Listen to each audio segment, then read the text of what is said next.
ಹೌದಮ್ಮ, ಯಜಮಾನ್ರು ಥರನಮ್ಮ, ಯಜಮಾನ್ರೆ ಅಲ್ವೇ. ಅಪ್ಪು ಒಂದಲ್ಲ ಒಂದು ದಿವಸ.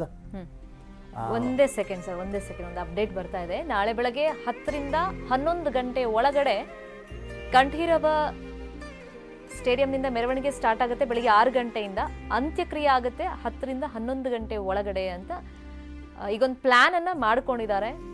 ಸೊ ಈಗ ನಾಳೆ ಅಂತ್ಯಕ್ರಿಯೆ ಅಂತ ಗೊತ್ತಾದ ಮೇಲೆ ಸಾಕಷ್ಟು ಸಂಖ್ಯೆಯಲ್ಲಿ ಅಭಿಮಾನಿಗಳು ಅವಕಾಶ ಇದೆ, ಇನ್ನು ನಮಗೆ ಸಮಯ ಇರೋದ್ರಿಂದ ನೋಡಬಹುದು ಅಂತ ಒಂದು ಅವರು ಪ್ಲಾನ್ ಅನ್ನ ಮಾಡ್ಕೊಂಡಿದ್ದಾರೆ. ಈಗ ನೋಡಿ, ಬೆಳಿಗ್ಗೆ 6 ಗಂಟೆಗೆ ಕಂಠೀರವ ಸ್ಟೇಡಿಯಂನಿಂದ ಕಂಠೀರವ ಸ್ಟುಡಿಯೋ ತನಕ ಮೆರವಣಿಗೆ ಆರಂಭ ಆಗುತ್ತೆ. 6 ಗಂಟೆಗೆ ಪಾರ್ಥಿವ ಶರೀರವನ್ನ ಕಂಠೀರವ ಸ್ಟೇಡಿಯಂನಿಂದ ಸ್ಟುಡಿಯೋಗೆ ತರಲಾಗುತ್ತೆ ಮೆರವಣಿಗೆ ಮುಖಾಂತರ. ನಾಳೆ ಬೆಳಗ್ಗೆ 10 ರಿಂದ 11 ಗಂಟೆ ಆ ಸಮಯದ ಒಳಗೆ ಅಂತಿಮ ವಿಧಿವಿಧಾನಗಳನ್ನು ನಡೆಸಬೇಕು ಅಂತ ಹೇಳ್ಬಿಟ್ಟು ಈಗ ಪ್ಲಾನ್ ಅನ್ನ ಮಾಡ್ಕೊಂಡಿದ್ದಾರೆ. ಯಾಕಂದ್ರೆ ಇಲ್ಲಿ ಒಂದ್ ಕಡೆ ಸಕಲ ಸರ್ಕಾರಿ ಗೌರವನು ಸಲ್ಲಿಕೆ ಆಗುತ್ತೆ, ಇನ್ನೊಂದ್ ಕಡೆ ಕುಟುಂಬ ವರ್ಗದವರು ಅವ್ರ ತೀರ್ಮಾನ ಕೂಡ ಇಂಪಾರ್ಟೆಂಟ್ ಆಗುತ್ತೆ.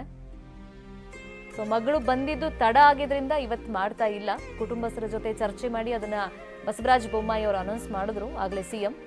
ಈಗ ನಾಳೆ ಅಂತಿಮ ವಿಧಿವಿಧಾನಗಳು ನಡೆಯುವ ಸಮಯ ನಿಗದಿಯಾಗಿದೆ.